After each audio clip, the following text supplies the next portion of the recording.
Hello everyone, welcome back to my YouTube channel safety trainer Asif Syed. आज के इस video में हम लोग बात करने जा रहे हैं एक ऐसे टॉपिक के बारे में जो अक्सर सेफ्टी प्रोफेशनल से पूछा जाता है इंटरव्यू में, जिसका नाम है unsafe act and unsafe condition. तो बिना किसी देरी के आइए वीडियो को शुरू करते हैं। हमारा सबसे पहला क्वेश्चन है, व्हाट इज अनसेफ एक्ट, यानी कि असुरक्षित कार्य किसे कहते हैं। तो इसका जवाब है, असुरक्षित कार्य उन क्रियाओं को कहते हैं, यानी कि अनसेफ एक्ट उन एक्शंस को कहते हैं जो वर्कर्स द्वारा की जाती है और जो दुर्घटनाओं या चोटों यानी कि एक्सीडेंट्स और इंजरीज का कारण बन सकती है। ये आमतौर पर लापरवाही यानी नेग्लिजेंस, प्रशिक्षण की कमी यानी लैक ऑफ ट्रेनिंग या सुरक्षा प्रोटोकॉल की अनदेखी यानी इग्नोरिंग सेफ्टी प्रोटोकॉल्स के कारण होती है। तो ये था इसका डेफिनेशन। तो आइए अनसेफ एक्ट का कुछ एग्जाम्पल्स देखते हैं। सबसे पहला है व्यक्तिगत सुरक्षा उपकरण यानी कि पीपीई, जैसे हेलमेट्स, ग्लव्स या सेफ्टी ग्लासेस ना पहनना। दूसरे नंबर पे है उपकरण यानी कि इक्विपमेंट का उस तरीके से इस्तेमाल करना जिसके लिए वो निर्मित यानी कि डिजाइन नहीं किया गया है, जैसे सीढ़ी यानी कि लैडर के सबसे ऊपर के पायदान पर खड़े होना यानी कि टॉप ऑफ द रंग पे खड़े होना। सेफ्टी है कि टॉप 3 रंग्स को छोड़ के यानी चौथे रंग तक आप जा सकते हैं, वो भी 3 पॉइंट कॉन्टेक्ट के साथ। लेकिन आप सबसे टॉप पर चले गए हैं तो 3 पॉइंट ऑफ कॉन्टेक्ट तो ऐसे भी मेंटेन नहीं हो रहा है, तो ये एक अनसेफ एक्ट है। तीसरे नंबर का पॉइंट है बिना उचित प्रशिक्षण या अनुमति के यानी विदाउट प्रॉपर ट्रेनिंग या बिना परमिशन के मशीनरी का संचालन करना यानी मशीनरी को ऑपरेट करना। चौथे नंबर पे है मशीनरी से सेफ्टी गार्ड्स को हटा देना।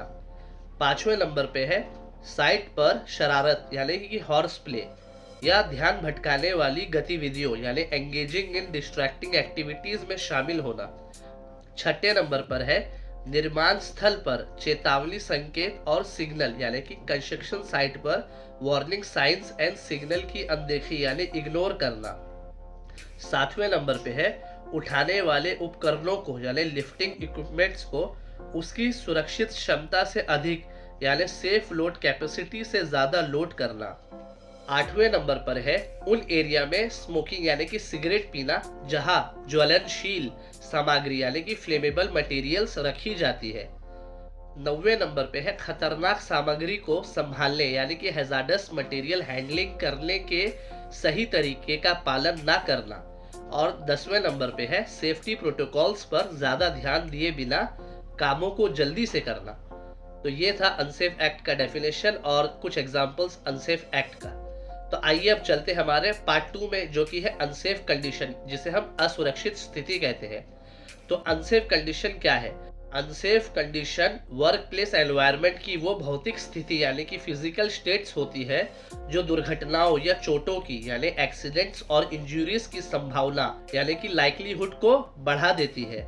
इसमें खराब उपकरण यानी फॉल्टी इक्विपमेंट, खतरनाक सामग्री यानी हैजार्डस मटेरियल या खराब संरचनात्मक अखंडता यानी पुअर स्ट्रक्चरल इंटीग्रिटी शामिल हो सकती है। हमारा पार्ट 2 का चौथा क्वेश्चन है एग्जांपल्स ऑफ अनसेफ कंडीशन। सबसे पहला है खराब रख रखाव वाला उपकरण यानी पुअरली मेंटेन इक्विपमेंट, जैसे घिसा हुआ इलेक्ट्रिकल कॉर्ड्स या खराब मशीनरी। दूसरे नंबर पे है अव्यवस्थित कार्य क्षेत्र यानी कि बेढंगेपन से बिखरी हुई चीजें, ऐसे एरियाज में जो ठोकर या गिरने के जोखिम को बढ़ाते हैं।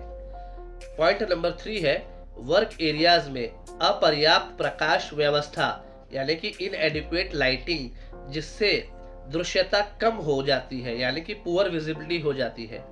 चौथे नंबर पे है खुली हुई वायरिंग या असुरक्षित किनारे यानी अनप्रोटेक्टेड एजेस जो खतरा पैदा करते हैं।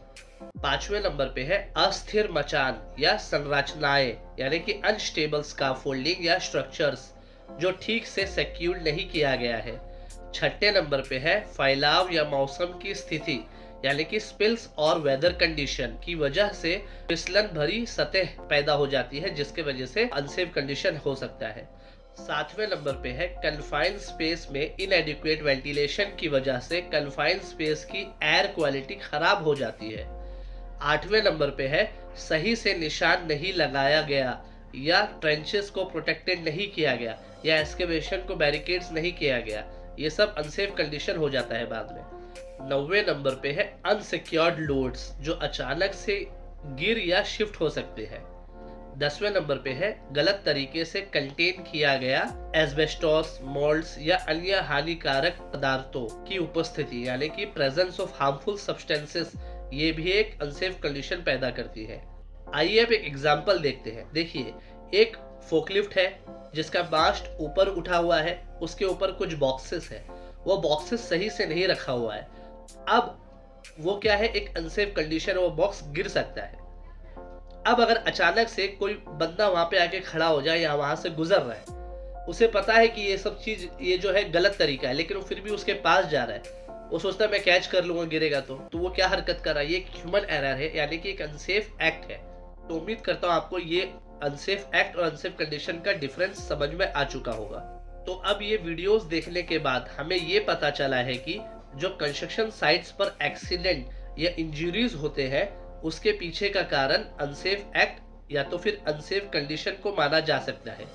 इंडस्ट्री स्टडीज और सेफ्टी ऑर्गेनाइजेशन का अक्सर अनुमान है कि सबसे ज्यादा एक्सीडेंट्स अनसेफ एक्ट की वजह से होती है, जबकि एक छोटा सा लेकिन फिर भी महत्वपूर्ण प्रतिशत अनसेफ कंडीशन का कारण होता है।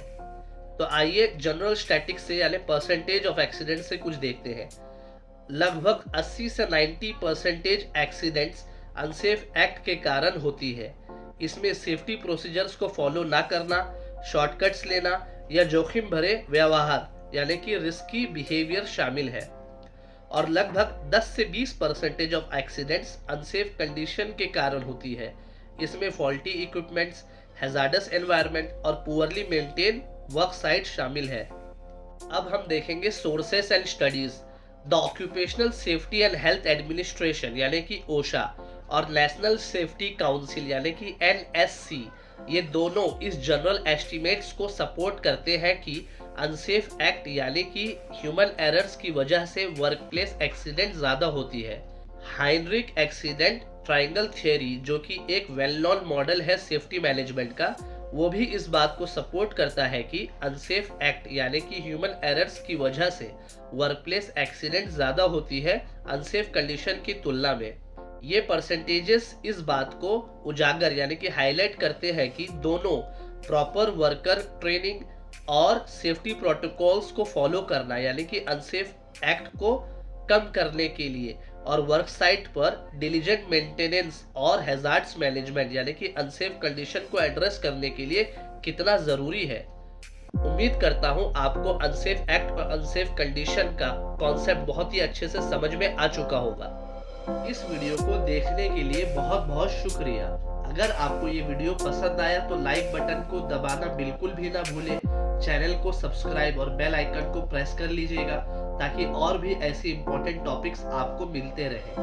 तो मिलते हैं किसी और न्यू वीडियो में किसी और न्यू टॉपिक के साथ। तब तक के लिए गुड बाय, टेक केयर।